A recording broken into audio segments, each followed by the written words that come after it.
Biome leading institute for pre medical exam NEET प्रतियोगिता परीक्षा की तैयारी के लिए लेकर आया है live digital classes on YouTube channel, pre recorded class, classroom video, special session, chat room. घर बैठे पूछिए सवाल, रिवीजन भी आसान। लॉकडाउन में सुनहरे सपनों को दे नई उड़ान। बायोम नगराटोली और हीलू प्राची, admission going on. Biome leading institute for pre medical exam. White collagen connective tissue, जरा सोचिए, सबसे पहला जो टिश्यू अभी हम लोग जस्ट समाप्त किए, जिसको हम लोग लूज फाइब्रस यानी एलुलर कह रहे हैं, इसमें तो दो तरीके के फाइबर थे। जिस लूज फाइब्रस या एलुलर को जस्ट हमने समाप्त किया, जिसको अभी थोड़ा सा मैंने रिवाइज भी आपको कराया, इसमें तो दो तरीके के फाइबर थे। एक मजबूती प्रोवाइड करता है, उसका नाम था कोलेजन फाइबर, और दूसरा इलास्टिसिटी प्रोवाइड करता है, उसका नाम था इलास्टिन फाइबर। ओके, यही था। लेकिन अब हम लोग क्या करने वाले हैं, अब जो टिश्यू पढ़ने वाले हैं उसमें सिर्फ कोलेजन फाइबर होगा, और इसके बाद जो टिश्यू आने वाला है उसमें सिर्फ और सिर्फ इलास्टिन, यानी कि दो फाइबर। हम लोग कोलेजन फाइबर और इलास्टिन फाइबर दोनों को होने वाला टिश्यू पढ़ चुके हैं, रेगुलर। अब हम लोग सिर्फ कोलेजन फाइबर वाला पहले पढ़ेंगे, और ये समाप्त हो जाएगा तो फिर इलास्टिन फाइबर वाला टिश्यू हम लोग पढ़ने वाले हैं। That's all. तो चलिए, नाम है क्योंकि सिर्फ कोलेजन फाइबर इसमें पाया जाएगा, इसलिए नाम में ही है व्हाइट कोलेजन कनेक्टेड टिश्यू, क्योंकि कोलेजन का कलर तो व्हाइट होता है। बिल्कुल, स्मार्ट बोर्ड पे जब आएगा तब वहां से पीडीएफ ऑटोमेटिकली आपके पास जाने का एक फीचर आता है, तो जैसे ही क्लास एंड होगी उसको पीडीएफ में क्रिएट करके नेचुरली वो आपके पास भेज देगा, इसलिए आपको दिक्कत नहीं आएगी, तो टेंशन वहां पर लेने की जरूरत नहीं है। तो व्हाइट फिर से यहाँ पे कॉन्सेंट्रेट करें। अब हम लोग जिस टिश्यू को आगे बढ़ा रहे हैं उसमें क्या होगा, सिर्फ कोलेजन फाइबर होगा। ओब्वियसली कोलेजन का कलर होता है व्हाइट, इसलिए इसका नाम पड़ गया व्हाइट कोलेजन कनेक्टेड टिश्यू। लेकिन अब इसके दो वेरायटी मैंने आपको लिखवाए होंगे। इसके एक वेरायटी का नाम होता है dense regular connected tissue, dense regular connected tissue. इसी के दूसरे वैरायटी का नाम होता है dense irregular connected tissue, dense irregular connected tissue.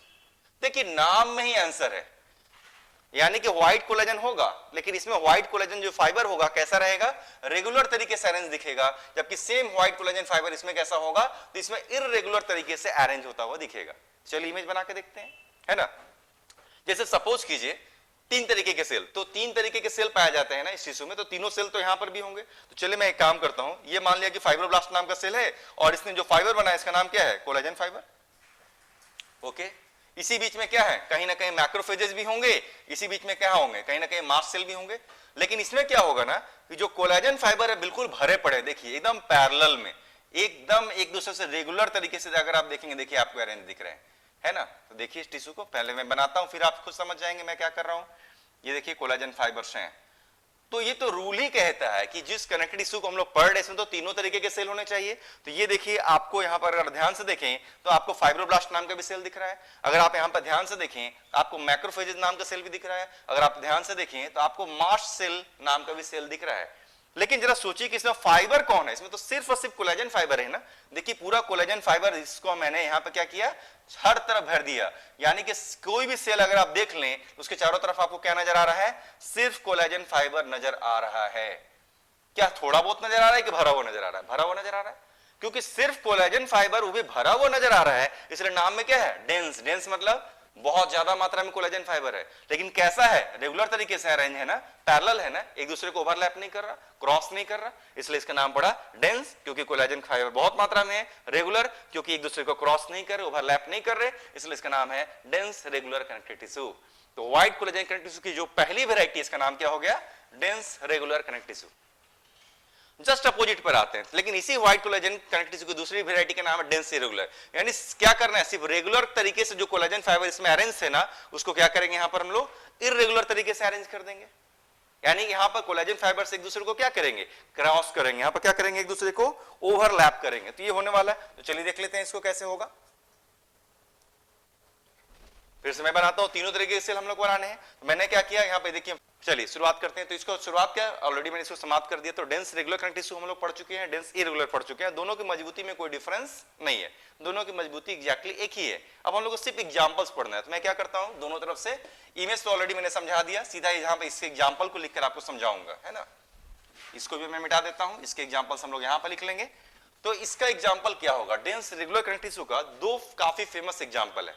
इसका जो पहला जो फेमस एग्जाम्पल उसे हम लोग कहते हैं टेंडोन, इसका पहला जो फेमस एग्जांपल उसको कहते हैं टेंडोन, ठीक है। और इसका दूसरा जो फेमस एग्जांपल आएगा उसका नाम रखेंगे हम लोग कॉर्डी टेंडिनी, उसका नाम रखेंगे कॉर्डी टेंडिनी। तो चलिए देखते हैं कि दोनों में क्या डिफरेंसेस है।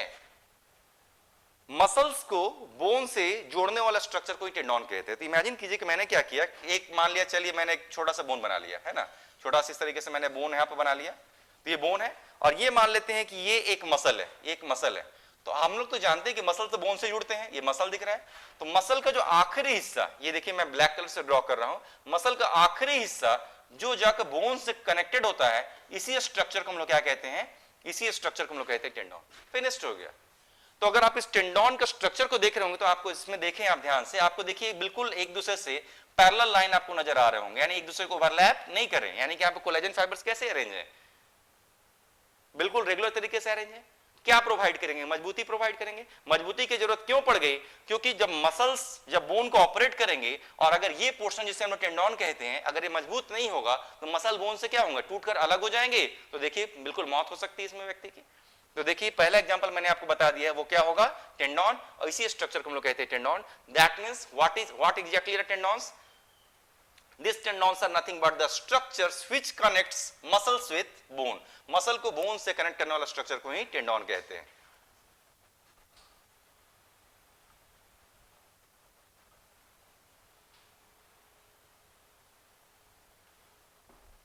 चलिए अगले स्ट्रक्चर पर आते हैं। अगला जो एग्जांपल में पढ़ रहे हैं उसका नाम क्या है, अगले एग्जांपल का नाम है कॉडी टेंडिनी। तो चलिए कॉडी टेंडिनी देखते हैं।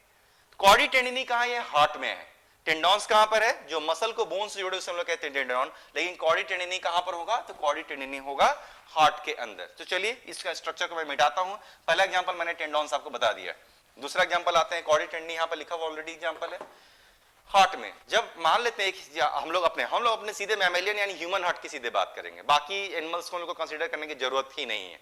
तो सीधे मान लेते हैं कि ह्यूमन हार्ट अगर हमारे पास होता, उसके एक वर्टिकल सेक्शन इस तरीके से कट करते, तो ऑब्वियसली आपने सुना ही होगा कि हमारे हार्ट के अंदर कितने चैम्बर्स होते हैं, 4। तो चलिए मान लेते हैं ये रहे हार्ट के 4 चैम्बर्स, है ना। इसमें देखिए ये अपर 2 चैम्बर्स है। इस अपर 2 चैम्बर को क्या कहते हैं, एक को हम लोग कहते हैं हम लोग लेफ्ट एट्रिया, इसको कहते हैं राइट एट्रिया। इसको क्या कहते हैं हम लोग, इसको हम लोग कहते हैं लेफ्ट वेंट्रिकल। इस चैम्बर को हम लोग कहते हैं राइट वेंट्रिकल। देखिए पहला चैम्बर, दूसरा चैम्बर, तीसरा चैम्बर और चौथा चैम्बर, टोटल 4 चैम्बर्स आपको यहाँ पर नजर आ रहे हैं। तो राइट एट्रिया को राइट वेंट्रिकल से जोड़ने के लिए यहाँ पर क्या होता है, राइट एट्रिया को राइट वेंट्रिकल से जोड़ने के लिए यहाँ पर होता है वॉल्व। उसी तरीके से लेफ्ट एट्रिया को लेफ्ट वेंट्रिकल से जोड़ने के लिए यहां पर भी क्या होता है, तो यहां पर भी क्या होता है, तो एक वॉल्व होता है, दरवाजा है, आप मान सकते हैं। यानी इस चैम्बर में जब ब्लड रहेगा उसे इस चैम्बर में आना होगा तो बीच की ओपनिंग से गुजरना होगा। उसी तरीके से इस चैम्बर में ब्लड होगा उसे इस चैम्बर में आना होगा तो बीच की ओपनिंग से गुजरना होगा। लेकिन इस ओपनिंग पर क्या होते हैं, वॉल्व। ये जो राइट एट्रिया राइट वेंट्रिकल है ना, इसके बीच में जो ओपनिंग है, इस ओपनिंग को कंट्रोल करने के लिए यहाँ पर 3 दरवाजे जैसा दिखने वाला एक स्ट्रक्चर होता है ना।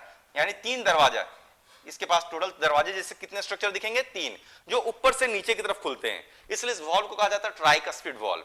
लेकिन जो लेफ्ट एट्रिया और लेफ्ट वेंट्रिकल होता है ना, इसके बीच में जो ओपनिंग है ना, इसको कंट्रोल करने के लिए यहाँ पर 2 दरवाजे वाला एक वॉल्व दिखेगा। देखिए 1 दरवाजा, 2 दरवाजा, जो कि ऊपर से लेकर नीचे की तरफ खुलते होंगे, जिससे कि ब्लड ऊपर से नीचे की तरफ आ जाए। इस वॉल्व को हम लोग कहते हैं बाइकस्पिड वॉल्व, या इसी का नाम होता है माइट्रल वॉल्व। तो राइट एट्रिया राइट वेंट्रिकल के बीच में होता है ट्राइकस्पिड वॉल्व, जबकि लेफ्ट एट्रिया और लेफ्ट वेंट्रिकल के बीच में होता है बाइकस्पिड वॉल्व, जिसको माइट्रल वॉल्व भी कहते हैं। लेकिन देखिए बार बार जैसे आपको कैसे कह रहे हैं कि ये वॉल्व क्या हो रहे हैं, खुलते हैं, किधर से किधर खुलते हैं, ऊपर से नीचे खुलते हैं। यानी इस तरीके से खुलते होंगे, ऊपर से नीचे खुलते होंगे, जिससे कि ब्लड ऊपर से नीचे आता होगा, ऊपर से नीचे आता होगा, है ना। उसी तरीके से यानी ऊपर से नीचे कैसे आता होगा या कैसे बंद होता है। ध्यान दीजिएगा, ये जो वॉल्व्स हैं सिर्फ ऊपर से नीचे ही खुल सकते हैं, वापस से जाकर बंद हो सकते हैं, लेकिन नीचे से ऊपर सामान्य परिस्थितियों में उल्टा नहीं खुलते। जब तक बीमारी ना हो तब तक उल्टा नहीं खुलते। जिस तरीके से दरवाजा होता है कि जनरली एक ही तरफ खुलता है, दूसरी तरफ नहीं, तो इसको ऑपरेट करने के लिए दरवाजे के ऊपर में हम लोग क्या लगाते हैं, कुछ कब्जा वगैरह लगा रहता है या कुछ चैनल्स लगा रहता है, जिसको सिर्फ एक ही तरफ खुलने की इजाजत देते हैं, दूसरी तरफ नहीं। बस सेम चीज यहां पर होगा। चलिए देखते हैं कैसे। तो जो राइट वेंट्रिकल है ना, राइट वेंट्रिकल में कुछ ऐसे स्थान होते हैं जहां पर मसल्स काफी मोटे मोटे होते हैं। मैं काफी आसान भाषा में समझा रहा हूं फिलहाल, है ना। ऐसा क्यों, क्योंकि अभी इस चैप्टर को आपने डिटेल में नहीं पढ़ा, इसलिए ज्यादा समझ में नहीं आएगा। उसी तरीके से लेफ्ट एट्रिया लेफ्ट वेंट्रिकल के बीच में ये जो वेंट्रिकल का जो मसल है ना, यहाँ पर भी 2 जगह पर काफी बड़े बड़े मसल दिखते हैं। एक समय आएगा जब आप जानेंगे कि इन मसल्स को आप पैपिलरी मसल कहते हैं। तो राइट वेंट्रिकल में 3 पैपिलरी मसल दिखेंगे, उसी तरीके से लेफ्ट वेंट्रिकल में 2 पैपिलरी मसल दिखेंगे। ध्यान दीजिएगा, ये सब एक न एक दिन आपको सुनने का मौका मिलेगा डिटेल में। अब चलिए हम लोग देखते हैं कि कॉर्डी टेंडिनी इसमें कहां पर है। तो राइट वेंट्रिकल में जो 3 मसल है ना, इस तीनों मसल को, ये तो वॉल्व के पास भी दरवाजा 3 है, तीनों से जोड़ने के लिए बीच में कुछ रस्सी नुमा स्ट्रक्चर देखिए। इस मसल को हमने इस दरवाजे से जोड़ दिया, इस मसल को मैंने क्या किया, इस दरवाजे से जोड़ दिया, इस मसल को मैंने क्या किया, इस दरवाजे से जोड़ दिया। उसी तरीके से लेफ्ट साइड में देखेंगे तो इस पैपिलरी मसल को मैंने इस दरवाजे से जोड़ दिया और इस पैपिलरी मसल को मैंने क्या किया, इस दरवाजे से जोड़ दिया। ये जो रस्सी नुमा स्ट्रक्चर जिसको मैंने अभी जस्ट रेड कलर से ड्रॉ किए है ना, इन्हीं को हम लोग बुलाते हैं कॉर्डी टेंडिनी। इसका नाम कॉर्डी टेंडिनी क्यों पड़ा होगा? कॉर्डी मतलब कैसा दिख रहा है, देखने में रस्सी नुमा स्ट्रक्चर है, कॉर्ड लाइक, इसलिए नाम है कॉर्डी। और है टेंडोन, टेंडोन क्यों? क्योंकि डेंस रेगुलर कनेक्टिव टिश्यू से अभी जस्ट हमने पढ़ा कि टेंडोन, तो कॉर्डी टेंडिनी नाम इसलिए पड़ा क्योंकि रस्सी नुमा दिखता है, टेंडोन है नेचर में, इसलिए इसको हम लोग कॉर्डी टेंडिनी कहते हैं। आखिर करता क्या होगा जरा सोचिए, बहुत आसान सा खेल है।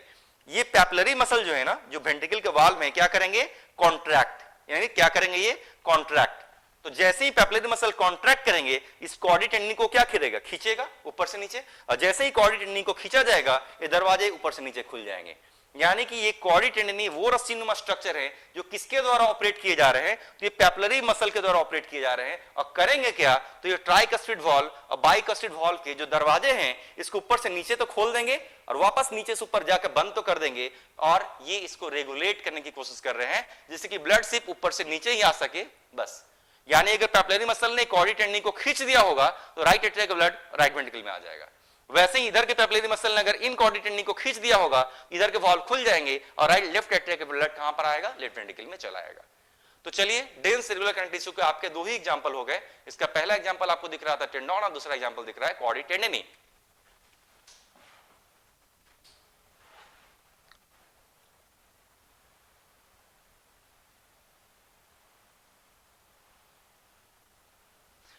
चैट ऑफ कर दीजिए, चैट सेक्शन ऑफ कर दीजिए।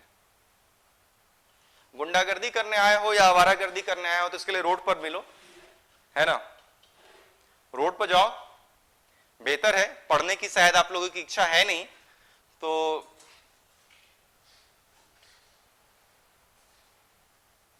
हम लोग पढ़ रहे थे हार्ट का स्ट्रक्चर। तो हार्ट का स्ट्रक्चर में क्या दिख रहा था, right atria, left atria, upper two chambers को। ये देखिए, जो भी बोर्ड पे इमेज बनाया जाता है ना, बोर्ड पे इमेज इस व्यू से बनाया जाता है जैसे कि आप अपने सामने खड़े किसी व्यक्ति पर पढ़ रहे हैं। आप अगर देख रहे होंगे तो आपको क्या नजर आ रहा है, मेरा राइट क्योंकि इधर है ना, मेरा राइट एट्रिया इधर होगा, राइट वेंट्रिकल इधर होगा, तो बोर्ड पे भी देखिए वैसे ही राइट एट्रिया राइट वेंट्रिकल लिखा जाता है। मेरा लेफ्ट साइड इधर की तरफ होगा ना, तो मेरा लेफ्ट एट्रिया लेफ्ट वेंट्रिकल इधर की तरफ होगा, इसलिए बोर्ड पर आप देखेंगे तो लेफ्ट एट्रिया लेफ्ट वेंट्रिकल भी इधर भी लिखा हुआ है। तो मैंने उस हार्ट का क्या किया, सेक्शन इस तरीके से ले लिया। जब सेक्शन लिया तो क्या दिख रहा है हम लोग को, चार चैम्बर्स दिख रहे हैं। चारों चैम्बर को कनेक्ट करने के लिए राइट साइड में दोनों चैम्बर को कनेक्ट करने के लिए एक दरवाजा होगा, वॉल्व है, उसके पास वॉल्व में दरवाजे 3 हैं। उसी तरीके से लेफ्ट साइड में भी एक वॉल्व है, उसमें दरवाजे 2 हैं। तो जैसा जगह वैसा नाम, क्योंकि राइट साइड में दरवाजे 3 है इसलिए इस वॉल्व को कहा जाता है ट्राइकस्टिड वॉल्व। आप हार्ट में इसको पढ़ेंगे अच्छे से। उसी तरीके से लेफ्ट साइड में दरवाजे 2 हैं इसलिए इसको कहा जाता है बाइकस्टिड वॉल्व, इसी को माइट्रल वॉल्व भी कहा जाता है। तो इन वॉल्व्स को ऑपरेट करना है ना, तो इन वॉल्व्स को कैसे ऑपरेट करना है, एक ही डायरेक्शन में ऑपरेट करना है, यानी सिर्फ ऊपर से नीचे खुलना है जिससे ब्लड ऊपर से नीचे गिर सके, वापस ब्लड को नीचे से ऊपर जाने की इजाजत नहीं है। यानी वॉल्व्स को सिर्फ इस तरीके से खुलना है, वापस बंद होना है, खुलना है, वापस बंद होना है। तो ये घटना को अंजाम कौन देगा, इस घटना को अंजाम देगा पैपिलरी मसल, जो कि राइट वेंट्रिकल में कितने हैं, 3, लेफ्ट वेंट्रिकल में कितने हैं, 2। क्यों, अगर आप देखेंगे तो वॉल्व के पास दरवाजे भी उतने हैं। राइट साइड में वॉल्व के पास दरवाजे भी कितने हैं, 3, लेफ्ट साइड में वॉल्व के पास दरवाजे भी कितने हैं, 2। तो जितने को ऑपरेट कर रहा है उतना ही मसल की जरूरत पड़ी। तो इधर में आपको 3 मसल है क्योंकि 3 दरवाजे, इधर 2 मसल है, 2 दरवाजे, नाम सबका एक ही पैपिलरी मसल। लेकिन आखिर पैपिलरी मसल करेंगे क्या, तो पैपिलरी मसल देखिए कुछ रस्सी नुमा स्ट्रक्चर है, उससे देखिए वॉल्व के अलग अलग दरवाजों से जुड़े हुए हैं, और इन्हीं रस्सी नुमा स्ट्रक्चर को हम लोग बुलाते हैं कॉर्डी टेंडिनी। इन रस्सी नुमा स्ट्रक्चर का नाम क्या है, इन रस्सी नुमा स्ट्रक्चर को हम लोग बुलाते हैं कॉर्डी टेंडिनी। दैट्स ऑल, फिनिश्ड हो गया। शायद मैंने इसके एग्जांपल बता दिए। चलिए इधर की तरफ हम लोग आते हैं, डेंस इररेगुलर कनेक्टिव टिश्यू की तरफ हम लोग आते हैं। डेंस इरेगुलर कनेक्टिव टिश्यू में क्या देखने को मिलेगा, अरेंजमेंट तो हम लोग पहले ही देख चुके हैं। मजबूती दोनों में है, कोलेजन फाइबर इसमें भी थे, कोलेजन फाइबर्स इसमें भी थे, मजबूती तो दोनों में यहाँ पर आने वाला। लेकिन आखिर कहां एग्जाम्पल, मेन तो एग्जाम्पल पढ़ना है। तो आपको मैं कुछ चैप्टर का नाम बता देता हूं। चलिए चैप्टर का नाम तो मैं बताऊंगा। चैप्टर का नाम है लोकोमोशन मूवमेंट, चैप्टर नंबर 20 है ना, locomotion movement, NCERT class 11th में चैप्टर नंबर 20 है। उसमें अगर आप एक जगह फोटो खोलेंगे तो ह्यूमन स्कल की फोटो आप देखेंगे, एक खोपड़ी की फोटो बनी हुई मिलेगी। चलिए फिलहाल तो देखना नहीं, मैं आपको सीधा बोलता हूं। जब आप इस खोपड़ी की फोटो को देखेंगे तो आप देखेंगे इस खोपड़ी की फोटो में कई सारे इरेगुलर लाइंस दिखेंगे। इस खोपड़ी की फोटो में क्या होंगे आपको कई सारे इस तरीके के जिग जैग इरेगुलर लाइंस दिखेंगे। इन्हीं जिग जैग इरेगुलर लाइंस को हम लोग क्या बुलाते हैं, इन जिग जैग इरेगुलर लाइंस को हम लोग बुलाते हैं सूचर। इसे हम लोग क्या बुलाते हैं, इसे हम लोग बुलाते हैं सूचर ज्वाइंट। इन जिग जैग इरेगुलर लाइंस को हम लोग क्या बुलाते हैं, इसे हम बुलाते हैं सूचर ज्वाइंट। जब एक बच्चे का जन्म हुआ रहता है ना, तो ये जो स्कल है कई हिस्सों में अलग अलग हड्डियों में विभक्त रहता है। इतने दूर का बोन अलग रहता है, इसको कहते हैं फ्रंटल। इतने दूर का और इतने दूर का बोन अलग रहता है, इसे हम लोग कहते हैं पेराइटल। वैसे ही इतने दूर का बोन अलग रहता है, इसको हम लोग कहते हैं टेम्पोरल। वैसे ही इतने दूर का बोन अलग रहता है, इसको हम लोग कहते हैं ऑक्सीपिटल। पढ़ेंगे जब हम लोग उस चैप्टर में जाएंगे तो काफी डिटेल में पढ़ेंगे। लेकिन जब बच्चे का जन्म हुआ तब ना ये अलग अलग थे, लेकिन बच्चे की उम्र 6 महीने होते होते ये सारे क्या हो जाते हैं, फ्यूज हो जाएंगे। यानी सोचिए सारे बोन, इसको फ्रंटल कह रहे हैं, पेराइटल कह रहे हैं, टेम्पोरल कह रहे हैं, ऑक्सीपिटल कह रहे हैं, क्या करेंगे, जुड़ जाएंगे। जुड़ेंगे तो जोड़ बनेगा ना, जंक्शन बनेगा ना। उसी जोड़ या जंक्शन वो कैसा दिखता है, ऐसा दिखता है। और इसी जंक्शन को कहा जाता है सूचर ज्वाइंट। तो जरा सोचिए सूचर ज्वाइंट कैसा दिखता है, इरेगुलर दिख रहा है ना, देख के लग रहा है कि इरेगुलर है। ऐसा क्यों, क्योंकि उसमें डेंस इरेगुलर कनेक्टिव टिश्यू है। क्या प्रोवाइड करेगा, ये भी मजबूती ही देगा। सेम चीज, क्या देखिए इसको क्या दबाने से क्या बोन्स आपस में हिल रहे हैं, मूव कर रहे हैं? तो जवाब है कि बोन्स आपस में हिल नहीं रहे, बोन्स आपस में मूव नहीं कर रहे, बोन्स हिल नहीं रहे, मूव नहीं कर रहे। क्यों, तो मजबूती दिया ना इसने भी। तो देखिए डेंस इरेगुलर का पहला एग्जांपल क्या हो गया, सूचर ज्वाइंट। वो भी कहां पर है, विद इन आवर स्कल, या suture joint of our skull. ये हमारे स्कल में है। फिनिश्ड हो गया, suture joint of our skull क्या हो गया, फिनिश्ड हो गया। लेकिन क्या डेंस इरेगुलर जो कनेक्टिव टिश्यू है क्या सिर्फ स्कल के सूचर ज्वाइंट को बनाता है? जवाब है नहीं। एक और बेहतरीन नाम यहां पर वो ले सकते हैं एग्जांपल के तौर पे। मैं इसको थोड़ा मिटाता हूं तब मैं उस बेहतरीन नाम को लिख रहा हूं, है ना।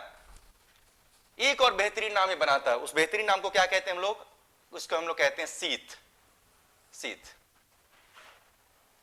चलिए सुनते हैं कि सीथ क्या है।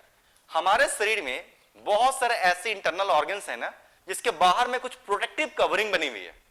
बहुत सारे इंटरनल ऑर्गन्स है जिसके बाहर में एक प्रोटेक्टिव कवरिंग बनी हुई है।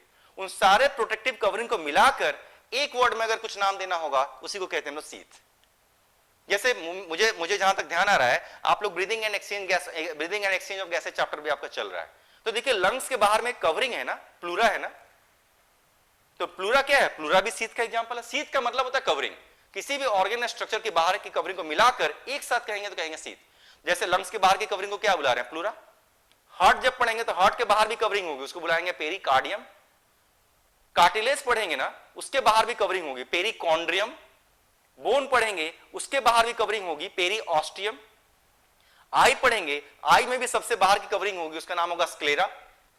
जब ब्लड वेसल पढ़ेंगे तो ब्लड वेसल में भी सबसे बाहर की कवरिंग होगी, उसका नाम रखते हैं हम लोग ट्यूनिका एडवेंटिसिया या ट्यूनिका एक्सटर्ना। वैसे ही जब किडनी पढ़ेंगे तो किडनी के बाहर भी कवरिंग होगी, उसको हम लोग कहते हैं रीनल कैप्सूल, है ना। तो देखिए मैंने कितने सारे इंटरनल कवरिंग्स के नाम बता दिए, कितने सारे ऑर्गन से स्ट्रक्चर उसके बाहर में कवरिंग होती है। ओब्वियसली सबके नाम अलग अलग है, लेकिन सबको अगर मिलाकर एक ही वर्ड में आंसर देना होगा, आंसर क्या कहेंगे, सीथ।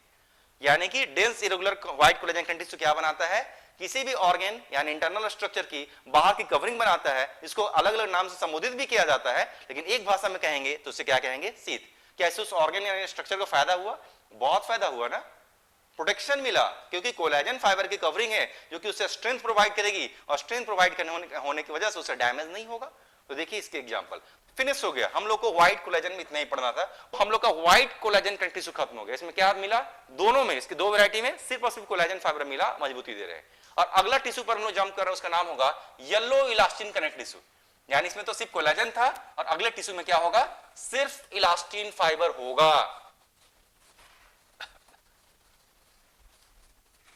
अगले टिश्यू में क्या होगा, तो अगले टिश्यू में सिर्फ इलास्टिन फाइबर होगा।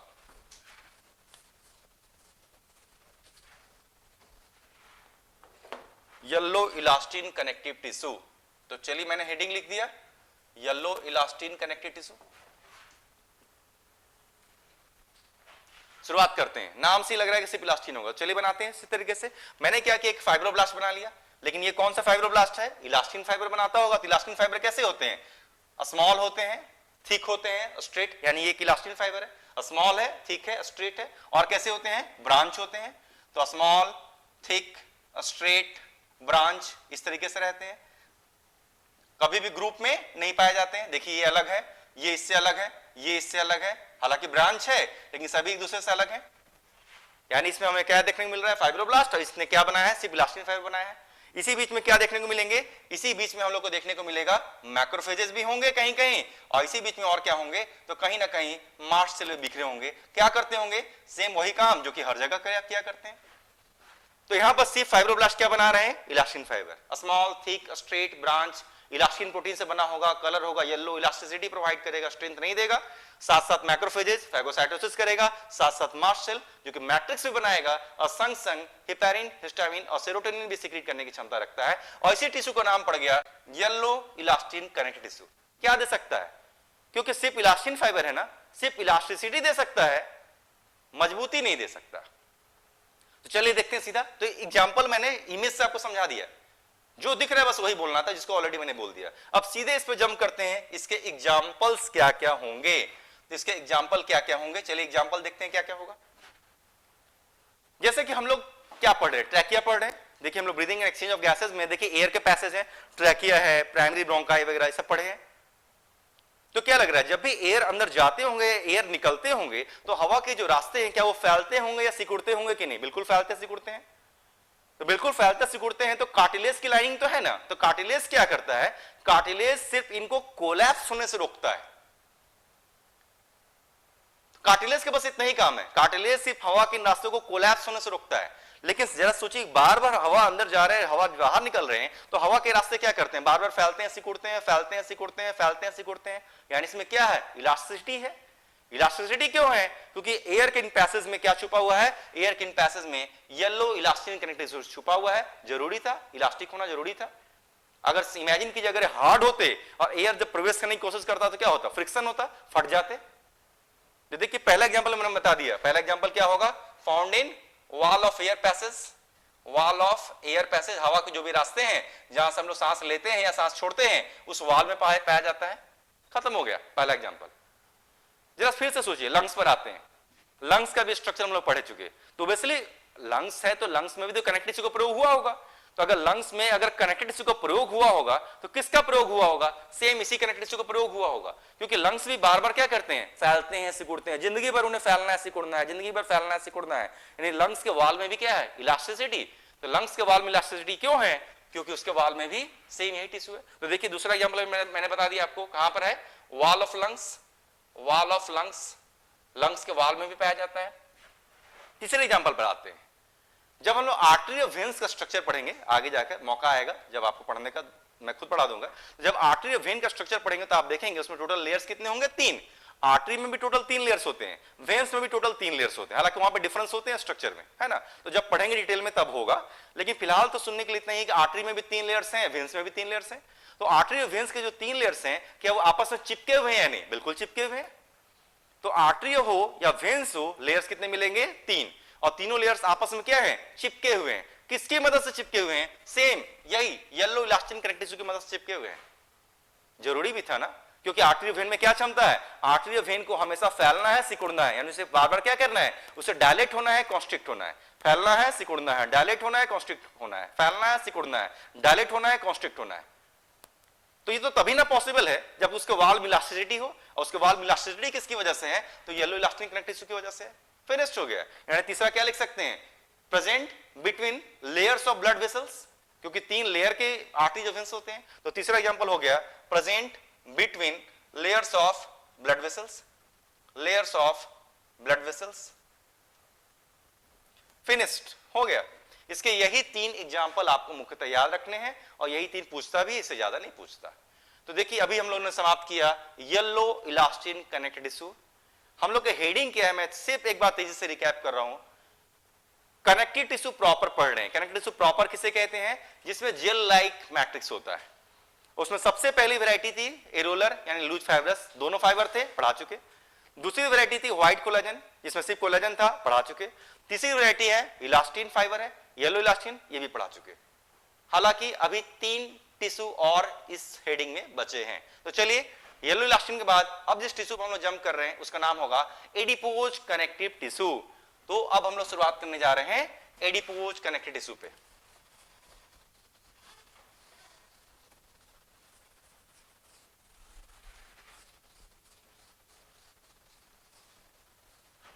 काफी दुख ये होता है, मैं कुछ अपने पर्सनल व्यू थोड़े सा शेयर कर रहा हूं, काफी दुख ये होता है कि ऐसे अननेसेसरी लोग लॉगिन करने में सफल क्यों हो जाते हैं।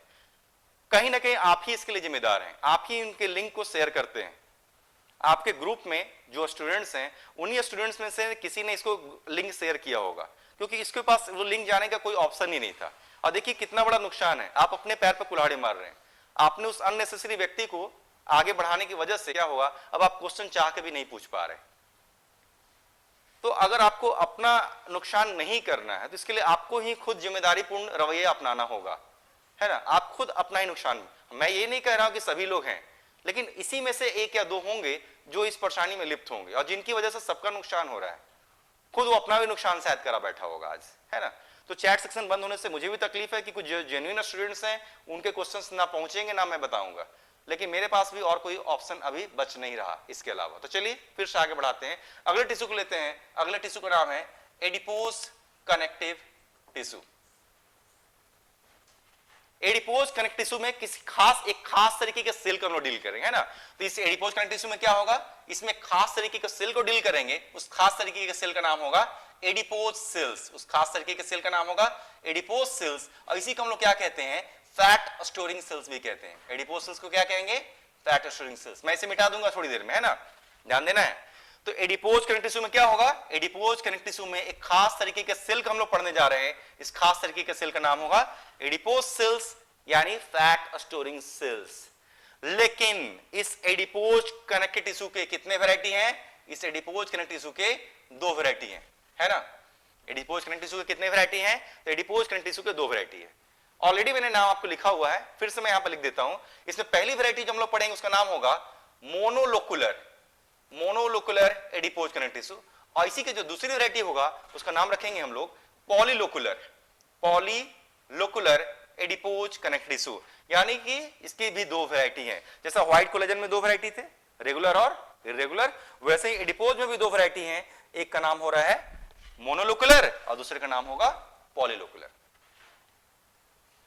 इस टिश्यू में कौन सा सेल पाए जाएंगे, चाहे मोनोलोकुलर वैरायटी हो या पॉलीलोकुलर वैरायटी हो, सेल का नाम तो यही होगा। सेल का नाम क्या रखेंगे, एडिपोज सेल्स, यानी फैट स्टोरिंग सेल्स ही रखेंगे। चलिए देखते हैं कैसा है। नॉर्मल सा एक सेल बनाते हैं। चलिए मान लेते हैं यही एडिपोज सेल, मान लेते हैं यही एडिपोज सेल्स, यानी फैट स्टोर करेगा। ओब्वियसली सेल है तो न्यूक्लियस भी होगा, सेल है तो इसका न्यूक्लियस भी होगा, है ना। यहां भी सेम सेल बना लेते हैं, है ना। यहां पर भी क्या कर रहे हैं, ये देखिए मैंने फैट स्टोरिंग कुछ सेल्स बना लिए। इसी सेल का नाम रखेंगे एडिपोज सेल्स। ओब्वियसली सेल है, उसका न्यूक्लियस भी यहां पर होगा, उसका न्यूक्लियस भी होगा। दोनों ही, ये भी एडिपोसाइट्स हैं, वो भी एडिपोसाइट्स हैं, दोनों का न्यूक्लियस भी बिल्कुल अभी फिलहाल एक जैसा दिख रहा है। और दोनों को क्या करना है, इसे भी फैट को स्टोर करना है ना। तो कैसे करेगा, फैट आएगा उसको एब्जॉर्ब करेगा। इसे भी फैट को स्टोर करना है तो कैसे करेगा, फैट आएगा और उसको ये क्या करेगा, एब्जॉर्ब करेगा, यही करेगा। लेकिन थोड़ा सा डिफरेंस है, इसी मैकेनिज्म में डिफरेंस आएगा। ये क्या करेंगे ना, ये फैट को जब स्टोर, चलिए मैं एक काम करता हूं, रेड कलर से ड्रॉ करता हूं, शायद आपको दिखे, है ना। रेड कलर से मैं ड्रॉ कर रहा हूं, शायद आपको दिखे, इसलिए मैं ड्रॉ कर रहा हूं। तो इमेजिन कीजिए कि धीरे धीरे इस सेल के अंदर भी क्या आने लगा, फैट, और नतीजा इस सेल के अंदर क्या हो गया, फैट देखिए जमा होने लगा। धीरे धीरे क्या होगा ना कि फैट इसके अंदर स्टोर्ड, फैट आता चला जाएगा और ये क्या करेगा, फैट के जो गोले हैं अपने अंदर उसकी साइज क्या करेगा, बढ़ाता चला जाएगा। यानी देखिए, और एक समय ऐसा आएगा कि फैट इतने ज्यादा मात्रा में इकट्ठे हो जाएंगे कि जो फैट होगा ना, इस न्यूक्लियस को क्या करेगा, ढकेल देगा। ये फैट क्या करेगा, इस न्यूक्लियस को क्या करेगा, ढकेलने लगेगा। तो ढकेलने लगेगा तो क्यों ऐसा, क्यों, क्योंकि फैट की साइज बड़ी हो रही है। नतीजा एक समय ऐसा देखने को मिलेगा कि देखिए फैट की साइज काफी बड़ी हो चुकी रहेगी और जो न्यूक्लियस था वो क्या हो गया, एक साइड में खिसक गया। न्यूक्लियस पहले कहां था, थोड़ा बीच में था ना, लेकिन इसने क्या किया, फैट को स्टोर करते करते फैट की इतनी मात्रा बढ़ा ली कि न्यूक्लियस एक साइड में चला गया। और जब न्यूक्लियस साइड में पाए जाते हैं तो इसको एक्सेंट्रिक न्यूक्लियस कहते हैं। न्यूक्लियस जब साइड में चले जाते हैं तो इसे क्या बुलाते हैं, न्यूक्लियस जब साइड में चले जाते हैं तो इसको हम लोग एक्सेंट्रिक न्यूक्लियस बुलाते हैं। सभी की हालत यही है, सभी में यही घटना घटी होगी। नतीजा ऐसा मैं इमेज अब बना सकता हूं कि देखिए सबके अंदर क्या है, फैट का एक बहुत बड़ा गोला स्टोर्ड है। सबके अंदर क्या है, फैट का एक बहुत बड़ा गोला स्टोर्ड है। और गोला स्टोर्ड होने की वजह से न्यूक्लियस किधर हो गया, न्यूक्लियस एक साइड में चला गया। इस साइड के न्यूक्लियस को हम लोग क्या बोलते हैं, इसे हम लोग कहते हैं एक्सेंट्रिक न्यूक्लियस। इसे हम लोग एक्सेंट्रिक न्यूक्लियस कहेंगे। फिनिश्ड। तो कितने कितने फैट के गोलों को इसने स्टोर किया। अगर आप किसी भी एडिपोसाइट्स को देखेंगे, इसमें भी फैट का एक ही गोला है, इसमें भी फैट का एक ही बहुत बड़ा गोला है, इसमें भी फैट का एक ही बहुत बड़ा गोला है और एक्सेंट्रिक न्यूक्लियस है। क्योंकि एक ही गोले फैट के गोले को स्टोर करता है, इसलिए इसका नाम क्या है? इसका नाम है मोनोलोकुलर। मोनो मतलब होता है सिंगल। लेकिन ये सेल क्या करेंगे? ढेर सारे छोटे छोटे को स्टोर करेंगे। इसने तो फैट के एक बड़े से गोले को स्टोर किया ना सभी ने, लेकिन इनमें सेल्स क्या करेंगे? फैट के छोटे छोटे गोलियों को स्टोर करेंगे, ढेर सारे गोलियों को स्टोर करेंगे। और ढेर सारे के लिए वर्ड क्या होता है? पॉली। पॉली मतलब मल्टीपल, बहुत सारे। तो इसमें भी यही घटना घटी। यहां पर भी धीरे धीरे क्या आ रहा होगा? फैट आने शुरू होंगे, और धीरे धीरे फैट आने की वजह से उसने क्या किया? फैट को देखिए स्टोर करना शुरू किया, लेकिन फैट की छोटी छोटी गोलियां बनती चली गई। एक समय ऐसा इसमें भी होगा, ये न्यूक्लियस को क्या किया जाएगा? ढकेल दिया जाएगा। इसमें भी न्यूक्लियस क्या हो जाएगा? न्यूक्लियस चला जाएगा साइड में, और बीच में देखिए फैट की ढेर सारे छोटी छोटी गोलियां इकट्ठी हो गई। सबकी हालत यही होगी। तो मैं सबको एक ही साथ तेजी से बना देता हूं, सब में यही होगा। न्यूक्लियस शुरुआत में कहां रहा होगा? सेंटर। लेकिन बाद में न्यूक्लियस किधर ढकेल दिया गया? न्यूक्लियस साइड में ढकेल दिया गया। साइड में होने वाले न्यूक्लियस को क्या बुलाते हैं? इसे मतलब एक्सेंट्रिक न्यूक्लियस बुलाते हैं। और सभी की स्थिति यही है कि सभी में फैट के छोटे छोटे कई सारे गोली स्टोर्ड दिख रहे हैं। सभी में फैट के ढेर सारे छोटे छोटे गोली स्टोर्ड दिख रहे हैं। इसका नाम पड़ा polylocular. Monolocular adipose connective tissue, fat store किया, single eccentric nucleus. Polylocular adipose connective tissue, fat store किया, ढेर सारे एक्सेंट्रिक न्यूक्लियस। फिनिश्ड। जो दिख रहा है वही बोलना है। लेकिन बीच बीच में कुछ कोलेजन फाइबर्स भी होते हैं। सेल है ना, क्योंकि इमेजिन कीजिए कि अगर इन सेल्स के अंदर भी फैट भरा पड़ा है, इन सेल्स के अंदर भी फैट अगर भरा पड़ा है, तो धीरे धीरे इसका वजन बढ़ेगा। वजन बढ़ेगा तो ये फैट के सेल्स क्या होंगे? अपनी जगह से हिलने लगेंगे। ये भी फैट के सेल्स क्या होंगे? अपनी जगह से हिलने लगेंगे। ऐसी घटना ना घटे इसलिए बीच बीच में इन सेल्स के बीच बीच में क्या होते हैं? इन सेल्स के बीच बीच में व्हाइट कलर का दिखने वाले कोलेजन फाइबर्स भी होते हैं। इन सेल्स के आसपास क्या होंगे? इन सेल्स के आसपास थोड़े मात्रा में ही सही, लेकिन व्हाइट कोलेजन के फाइबर्स देखने को मिलते हैं, जो कि इन सेल्स को अपनी जगह स्थिर रखने में, होल्ड करके रखने में मदद करते हैं। फिनिश्ड हो गया। इसका नाम पड़ा मोनोलोकुलर, इसका नाम पड़ा पॉलीलोकुलर एडिपोज कनेक्टिव टिश्यू। तो दो डिफरेंस अभी तक अभी आपको सिर्फ समझ में आया। पहला डिफरेंस क्या समझ में आया? पहला क्या मतलब एक ही डिफरेंस अभी आपको समझ में आया। इसमें फैट का एक बड़ा सा गोला स्टोर होगा, इसमें फैट के ढेर सारे छोटे छोटे गोले स्टोर होंगे। लेकिन क्या सिर्फ वाकई सिर्फ यही एकमात्र डिफरेंस है? जवाब है नहीं, बहुत डिफरेंस है दोनों में। अब कुछ नाम ध्यान से सुनना है। कई सारे नाम फिलहाल मैं लूंगा, जो भी नाम फिलहाल लूंगा ना इसमें कम मात्रा में होगा, और कई सारे नाम जस्ट वही नाम मैं लूंगा, लेकिन वही सारी चीज इसमें क्या होंगे? ज्यादा मात्रा में होंगे। कंपेयर में कर रहा हूं। अब इसके अंदर माइटोकॉन्ड्रिया बहुत कम होंगे, इसके अंदर माइटोकॉन्ड्रिया बहुत ज्यादा होंगे। सुनकर ही लग रहा है कि अगर इसके अंदर माइटोकॉन्ड्रिया कम होंगे तो ये एनर्जी कम बनाने की क्षमता रखेगा, लेकिन इसके अंदर अगर माइटोकॉन्ड्रिया बहुत ज्यादा होंगे तो एनर्जी ज्यादा बनाने की क्षमता रखेगा। दूसरा डिफरेंस दिख रहा है। इसके अंदर एक एंजाइम होता है जिसका नाम होता है साइटोक्रोम। माइटोकॉन्ड्रिया जब आप पढ़ेंगे तो आप देखेंगे कि माइटोकॉन्ड्रिया के अंदर एक साइटोक्रोम ऑक्सीडेज एंजाइम होता है। क्योंकि इसके अंदर माइटोकॉन्ड्रिया कम है, इसलिए ऑब्वियसली साइटोक्रोम ऑक्सीडेज एंजाइम भी कम होगा, लेकिन इसके अंदर साइटोक्रोम ऑक्सीडेज एंजाइम क्या होंगे? ज्यादा होंगे, क्योंकि माइटोकॉन्ड्रिया ज्यादा है। अब एक पिगमेंट का मैं नाम लेने वाला हूं, है ना। ब्राउन कलर का दिखने वाला एक आयरन कॉन्टेनिंग पिगमेंट होता है, उसको साइटोक्रोम पिगमेंट कहते हैं, है ना। ब्राउन कलर का दिखने वाला एक पिगमेंट होता है, नाम होता है साइटोक्रोम पिगमेंट। वो पिगमेंट भी इसमें बहुत कम है और सेम पिगमेंट इसमें बहुत ज्यादा है। यानी इस सेल में मैंने 4 तरीके के 5 डिफरेंस बताए। पहला डिफरेंस है इसमें फैट के ढेर सारे गोलियां स्टोर्ड है, ये तो दिख रहा था, लेकिन इसके अलावा 4 डिफरेंस मैंने बताया। फिर से मैं फाइनल रिपीट कर रहा हूं। चारों चीज इसमें कम है, चारों चीज इसमें बहुत ज्यादा है। माइटोकॉन्ड्रिया कम है, माइटोकॉन्ड्रिया ज्यादा है। एनर्जी कम बना सकते हैं, एनर्जी ज्यादा बना सकते हैं। साइटोक्रोम ऑक्सीडेज एंजाइम कम है, साइटोक्रोम ऑक्सीडेज एंजाइम ज्यादा है। और सबसे बेहतरीन चीज, आयरन को स्टोर करने वाला ब्राउन कलर का एक पिगमेंट है, नाम होता है साइटोक्रोम पिगमेंट, वो भी कम है, लेकिन वो पिगमेंट इसमें बहुत ज्यादा है। क्योंकि इसमें आयरन को कंटेन करने वाला साइटोक्रोम पिगमेंट ज्यादा है, जो कि ब्राउन कलर का दिखता है, इसलिए इसका कलर क्या दिखेगा? इसका कलर ब्राउन दिखने लगेगा, क्योंकि इसके अंदर साइटोक्रोम पिगमेंट जिसका कलर ब्राउन होता है, आयरन स्टोर्ड है उसके अंदर, वो पिगमेंट बहुत ज्यादा है, इसका कलर क्या दिखेगा? ब्राउन। और इसी वजह से पॉलीलोकुलर का एक और नाम पड़ता है, इसको ब्राउन एडिपोज टिश्यू भी कहते हैं, ब्राउन एडिपोज टिश्यू भी कहते हैं, या इसको ब्राउन फैट भी कहते हैं। इसको क्या कहेंगे? इसको ब्राउन फैट भी कहते हैं, क्योंकि इसका कलर ब्राउन दिखा। लेकिन इसका कलर कैसा दिखेगा? क्योंकि इसके अंदर तो पिगमेंट बहुत कम है, और नतीजा इसका कलर जनरली येलो या व्हाइट दिखता है, क्योंकि इसके अंदर पिगमेंट कम है। तो इसका कलर क्योंकि येलो या व्हाइट दिख रहा है, इसलिए इसको आम बोलचाल की भाषा में इसे व्हाइट फैट भी कहा जाता है, या इसे येलो फैट भी कहा जाता है। यही था टोटल डिफरेंस। एक ही गोला, कई सारे गोले, माइटोकॉन्ड्रिया कम, माइटोकॉन्ड्रिया ज्यादा, एनर्जी कम बनाएगा, एनर्जी ज्यादा बनाएगा। Iron containing brown coloured, cytochrome pigment कम, साइटोक्रोम पिगमेंट ज्यादा, साइटोक्रोम ऑक्सीडेज एंजाइम कम, साइटोक्रोम ऑक्सीडेज एंजाइम ज्यादा। क्योंकि पिगमेंट ज्यादा, कलर ब्राउन दिखने लगा, ब्राउन फैट, पिगमेंट बिल्कुल कम, बहुत ना के बराबर, येलो व्हाइट दिखेगा, ब्राउन तो कतई नहीं दिखेगा, इसलिए इसको येलो व्हाइट फैट कहते हैं। दैट्स ऑल, फिनिश्ड हो गया।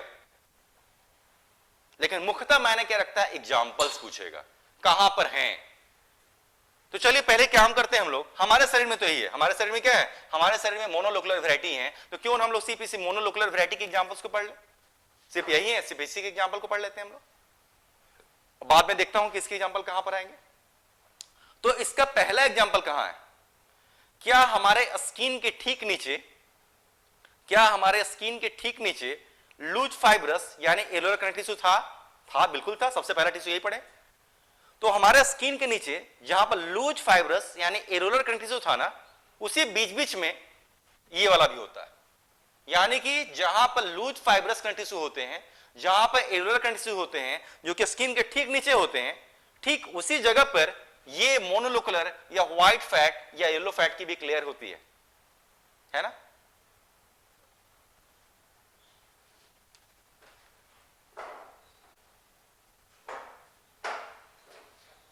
शुरू करें, ठीक। तो ऑलरेडी मैंने डिफरेंस आपको बता दिया, तो मुझे लेकिन इसके एग्जांपल को लिखना है फिर से सेम। मैं इस इमेज को मिटाऊंगा जिससे इसके एग्जांपल मुझे लिखने के लिए जगह मिले, और इसको भी मैं मिटा देता हूं जिससे इसके एग्जांपल लिखने को मिले। तो चलिए दोनों के इमेज को मैं मिटाता हूं, सीधे एग्जांपल पर जंप करता हूं।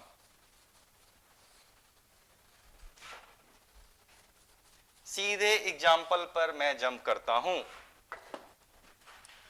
तो इसका पहला एग्जांपल क्या होगा, मोनोलोकुलर। अभी जस्ट मैंने कहा हमारे स्किन के ठीक नीचे है ना, तो चलिए इसका पहला एग्जांपल मैं लिख रहा हूं, present below our skin, present below our skin.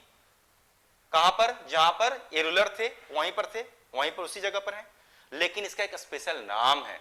हमारे स्किन के नीचे इस टिश्यू की जो एक लेयर पाई जाती है, इसको एक स्पेशल नाम है, इसको पैनिकुलस एडिपोसस कहते हैं। तो नाम याद रखना होगा।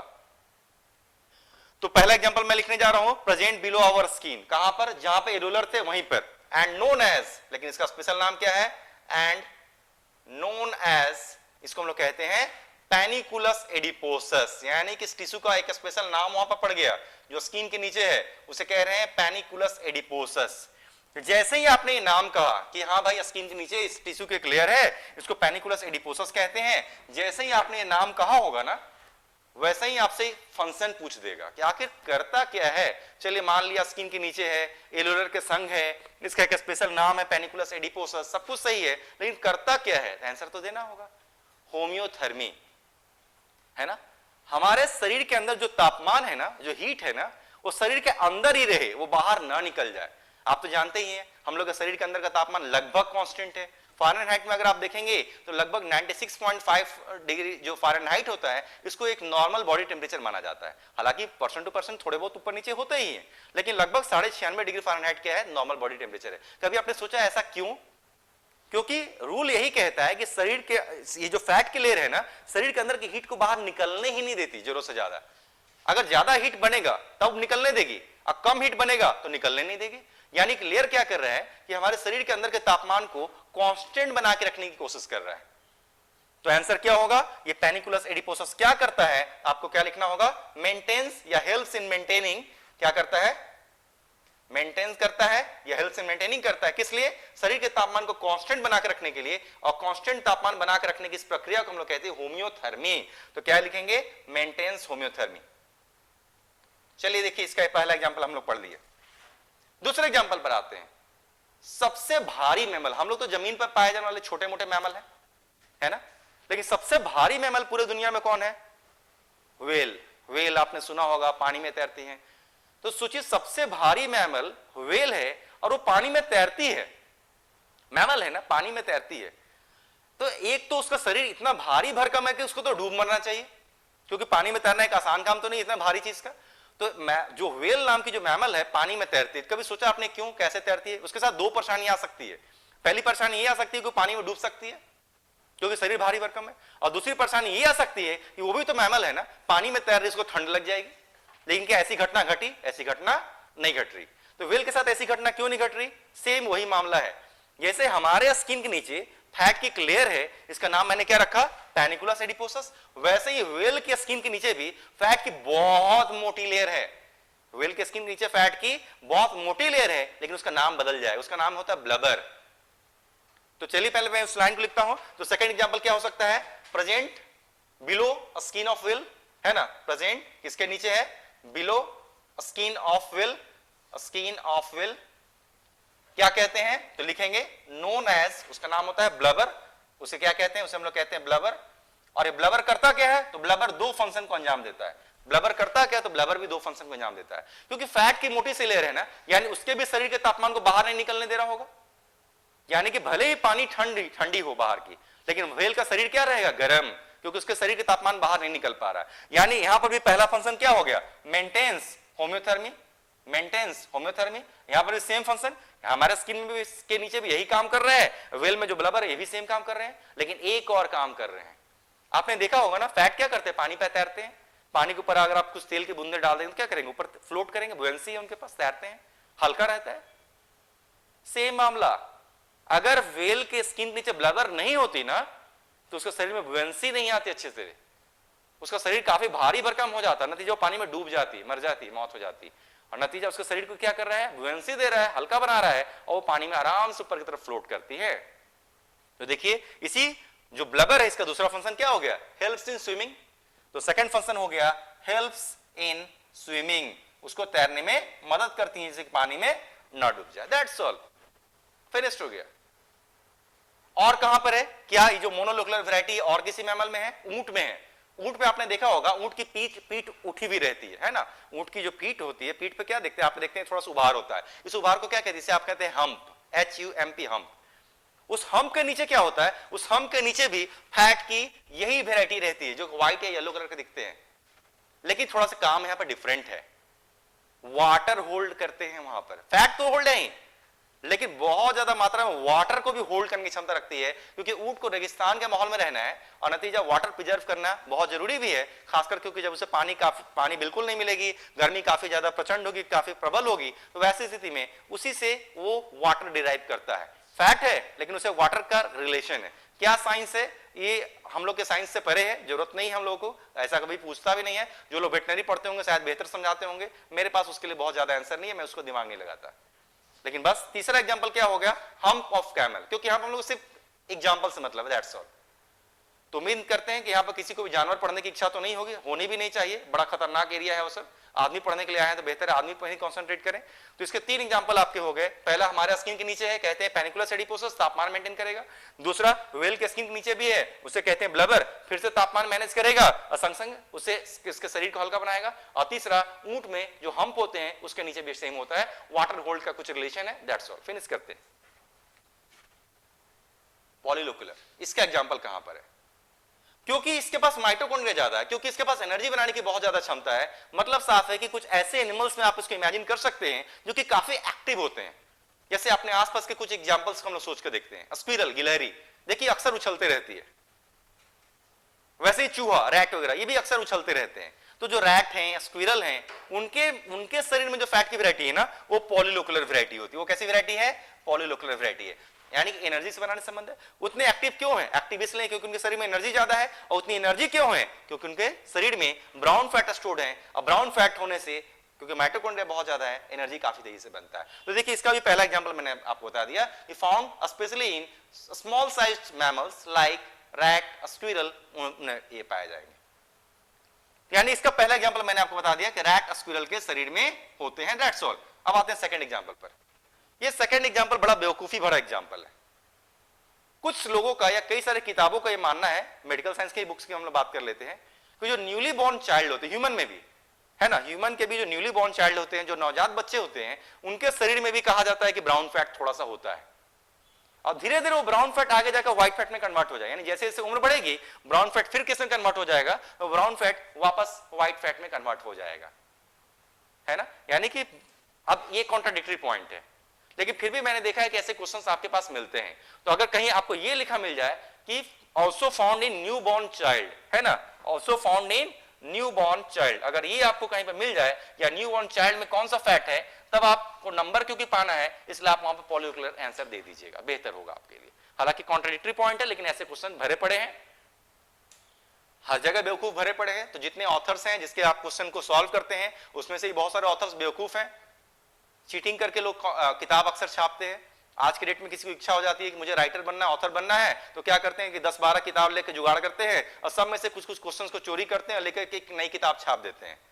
बच्चे भी वहां पर बेवकूफ बन चुके रहते हैं। तो क्योंकि उन्होंने चोरी की तो जिस किताब की जो गलती थी उसको भी चोरी किया।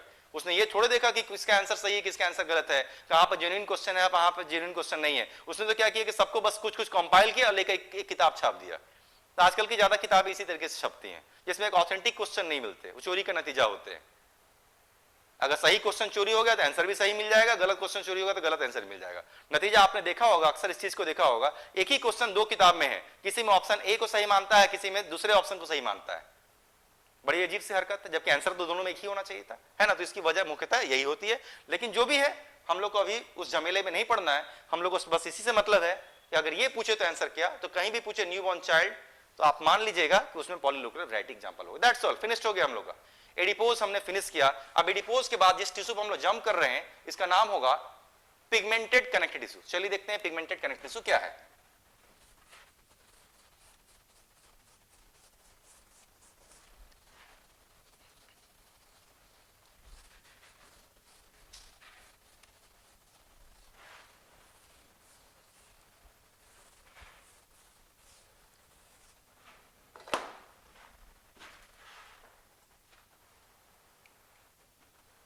सीधे आते हैं तो हेडिंग में लिखता हूं यहां पर। अब हम लोग जा रहे हैं, जंप कर रहे हैं, पिगमेंटेड कनेक्टिव टिश्यू। पिगमेंटेड, नाम से लग रहा है कि पिगमेंट्स, यानी सेल्स के अंदर क्या होगा, कुछ पिगमेंट्स पाए जाएंगे। ऐसा ही ध्यान से देखिए, हम लोग एपिथेलियल टिश्यू में भी पढ़े थे, पिगमेंटेड एपिथेलियल टिश्यू था, है ना। आई में था, कोराइड रेटिना में था, उसमें भी पिगमेंट्स पाए जाते थे, यहां भी पिगमेंट पाए जाएंगे। चलिए देखते हैं कैसे। दरअसल इस पिगमेंटेड कनेक्टिव टिश्यू में क्या होंगे ना, 2 तरीके के सेल हैं। कुछ सेल्स ऐसे हैं जो राउंडेड दिखते हैं, कुछ सेल्स कैसे हैं, राउंडेड दिखते हैं। इन राउंडेड सेल्स को क्या कहते हैं, इन राउंडेड सेल्स को हम बुलाते हैं मेलानोसाइट्स। इन राउंडेड सेल्स को बुलाते हैं मेलानोसाइट्स। जबकि यहीं पर कुछ सेल्स ऐसे होंगे ना जो अमीबॉइड होंगे। कुछ सेल्स कैसे होंगे, अमीबॉइड होंगे। और जो अमीबॉइड सेल्स होते हैं, इन अमीबॉइड सेल्स को हम बुलाते हैं क्रोमैटोफोर्स। इसका नाम होता है क्रोमैटोफोर्स। यानी कि जिस टिश्यू को हम लोग पढ़ रहे हैं जिसका नाम है पिगमेंटेड कनेक्टिव टिश्यू, इसमें 2 तरीके के सेल हैं। जो आपको राउंडेड सेल्स दिखेंगे इसका नाम हम लोग बुलाया करेंगे मेलानोसाइट्स, और जो आपको अमीबॉइड सेल्स दिखा करेंगे इनको हम लोग बुलाया करेंगे क्रोमैटोफोर्स। चलिए देखते हैं कि क्या कर रहे हैं ये। जो मेलानोसाइट्स नाम का सेल है ना, उनके अंदर मेलानिन नाम का पिगमेंट बनता है जो कि ब्लैक कलर के होते हैं, लगातार बनते चला जाता है। जो मेलानोसाइट्स नाम का सेल होते हैं ना, उसके अंदर ब्लैक कलर का एक पिगमेंट लगातार बनता चला जाता है और उसकी मात्रा बढ़ते चली जाती है। इस पिगमेंट का नाम होता है मेलानिन पिगमेंट। लेकिन क्योंकि मैं कह रहा हूं कि लगातार इसके अंदर ब्लैक कलर के मेलानिन पिगमेंट बनते ही चले जाते हैं, तो किसी भी सेल की एक औकात होती है, एक क्षमता होती होगी, कितना स्टोर करेगा, लगातार बन ही रहा है तो धीरे धीरे क्या करेगा, उसको निकालने लगेगा। तो ये मेलानोसाइट्स करते हैं, यही काम करते भी हैं कि लगातार इन मेलानोसाइट्स के अंदर मेलानिन पिगमेंट जो ब्लैक कलर के बनने की वजह से इसकी मात्रा बढ़ने लगेगी। एक समय ऐसा होगा जब यही मेलानोसाइट्स क्या करेंगे, मेलानिन पिगमेंट को बाहर निकालने लगेंगे। यही मेलानोसाइट्स क्या करेंगे, मेलानिन पिगमेंट को बाहर निकालने लगेंगे। तो पहला तो बाहर निकालने लगे, तो प्रक्रिया का नाम पूछेगा कि कौन सी प्रक्रिया से निकल रही है। सेल से बाहर निकलने की प्रक्रिया को हम बुलाते हैं एक्सोसाइटोसिस, है ना।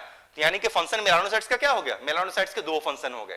पहला, इनके अंदर कॉन्टिन्यूअसली ब्लैक कलर के मेलानिन पिगमेंट बन रहे हैं, और दूसरा, कॉन्टिन्यूअसली ये ब्लैक कलर के मेलानिन पिगमेंट्स को बाहर भी निकाल रहे हैं with the help of exocytosis mechanism. अब चलिए दूसरे सेल को देखते हैं। दूसरे सेल का नाम क्या, क्रोमैटोफोर। ठीक उल्टा काम कर रहे हैं। मेलानोसाइट्स क्या कर रहे हैं, मेलानिन पिगमेंट बनाते हैं और एक्सोसाइटोसिस करके निकालते हैं। अब क्रोमैटोफोर्स ठीक उल्टा काम कर रहे हैं। इंडोसाइटोसिस मतलब सेल के अंदर ले जाने वाली प्रक्रिया का इस्तेमाल करके ये मेलानिन पिगमेंट को अपने अंदर बुलाएंगे और बुलाकर देखिए उसे स्टोर करके रख लेंगे। मेरा क्रोमैटोफोर्स क्या करेंगे, जो मेलानिन पिगमेंट्स है उसको इंडोसाइटोसिस नाम की प्रक्रिया से अपने अंदर बुलाएंगे और बुला के अपने अंदर स्टोर करके रखेंगे। यानी कि 2 सेल, दोनों के काम जस्ट अपोजिट।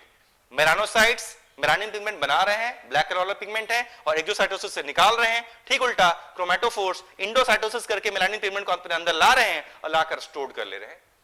लेकिन आखिरी रिजल्ट क्या है, जरा सोचिए। रिजल्ट तो एक ही है, चाहे मेलानोसाइट्स नाम के सेल हो या क्रोमैटोफोर्स नाम का सेल हो, दोनों के अंदर तो सिर्फ मेलानिन पिगमेंट ही दिख रहे हैं ना। रिजल्ट तो यही है, इफेक्ट। तो दोनों के अंदर अगर सिर्फ मेलानिन पिगमेंट ही दिखेंगे तो कैसा दिखेगा, कलरफुल दिखेगा। और कलरफुल दिखने की वजह से इसका नाम पड़ गया पिगमेंटेड कनेक्टिव टिश्यू। फिर से आंसर वही, कहां पर पाए जाएंगे? तो इसके मुख्यतः 3 एग्जाम्पल हैं। जब हम आई पढ़ेंगे तो वहां पर एक लेयर आएगा, उसको हम लोग क्या नाम देते हैं? उसको हम लोग नाम दिया करते हैं कोराइड। यही जो मिडिल लेयर है, आई में आपने सुना होगा 3 लेयर होते हैं, स्क्लेरा, कोराइड और रेटिना। 3 लेयर में यानी जो बीच का नाम है, बीच का लेयर है, उसको हम लोग बुलाते हैं कोराइड। जब हम लोग आई पढ़ेंगे तो उसमें मिडिल लेयर होगा, उसका नाम होगा कोराइड। यही कोराइड आगे जाके एक मसल बनाता है, उसका नाम होता है सिलेरी बॉडी। और यही सिलेरी बॉडी एक और मसल बनाता है, उसका नाम होता है आइरिस। पढ़ेंगे, जब हम लोग आई पढ़ेंगे तब आपको सुनने का मौका मिलेगा। यानी आई में एक लेयर आएगी, नाम होगा कोराइड। कोराइड एक और मसल की लेयर बनाएगा, नाम होगा सिलेरी बॉडी। और सिलेरी बॉडी एक और मसल की लेयर बनाएगा, उसका नाम होता है आइरिस। देखिए आंखों का जो कलर्ड पोर्शन है, ये आइरिस ही कहा जाता है। जो रिंग लाइक स्ट्रक्चर आंखों में दिख रहा है ना, इसी को आइरिस भी बुलाते हैं, विजिबल भी है। तो कभी आपने सोचा है कि कलर्ड क्यों दिख रहे हैं? कलर्ड इसलिए दिख रहे हैं क्योंकि इसमें क्या है? पिगमेंटेड कनेक्टिव टिश्यू भरा पड़ा है। फिनिश्ड हो गया। इसके बस 3 एग्जांपल है। तो पिगमेंटेड कनेक्टिव टिश्यू के 3 एग्जांपल क्या हो गए? पहला लिख सकते हैं choroid of eye. Choroid of eye, इसी कोराइड से आई में क्या बनेगा? इसी से बनेगा आंखों में सेम चीज बनेगा, सिलेरी बॉडी ऑफ आई। और इसी सिलेरी बॉडी से और क्या बनेगा? एक आइरिस नाम का कलर स्ट्रक्चर बनेगा, इसलिए कहेंगे आइरिस ऑफ आई। फिनिश्ड हो गया। इसके यही 3 एग्जांपल हैं, दैट्स ऑल। तो देखिए पिगमेंटेड कनेक्टिव टिश्यू भी हमने समाप्त किया। अब एक और आखिरी टिश्यू बच रहा है, जिसको मैं कुछ इंटरवल के बाद ही आपको पढ़ाऊंगा। फिलहाल आपको पता ही होगा, हम लोग कनेक्टिव टिश्यू प्रॉपर पढ़ रहे हैं और कनेक्टिव टिश्यू प्रॉपर के सबसे आखिरी वैरायटी में आ चुके हैं। कनेक्टिव टिश्यू प्रॉपर पढ़ रहे हैं और कनेक्टिव टिश्यू प्रॉपर के हम लोग सबसे आखिरी वैरायटी में आ चुके हैं। इस आखिरी वैरायटी का नाम होगा रेटिकुलर कनेक्टिव टिश्यू। ऑलरेडी आपके पास चार्ट होगा, आप देख लेंगे। तो 10 मिनट की मैं ब्रेक देता हूं, क्योंकि यहां पर टाइमिंग मुझे एंड दिख रहा है यहां पर, है ना। तो ब्रेक देते हैं। ब्रेक के बाद हम लोग इसी रेटिकुलर को खत्म करेंगे, और जैसे ही रेटिकुलर खत्म करेंगे हम लोग का कनेक्टिव टिश्यू प्रॉपर समाप्त हो चुका रहेगा। इसके बाद कनेक्टिव टिश्यू की दूसरी वैरायटी पर जाएंगे, इसका नाम होगा स्केलेटल कनेक्टिव टिश्यू, जिसमें हम लोग को कार्टिलेज और बोन को पढ़ने का मौका मिलेगा। तो चलिए फिलहाल इस क्लास को हम लोग यहां पर एंड करते हैं। चलिए 10 मिनट बाद मिलते हैं फिर से। Thank you everyone.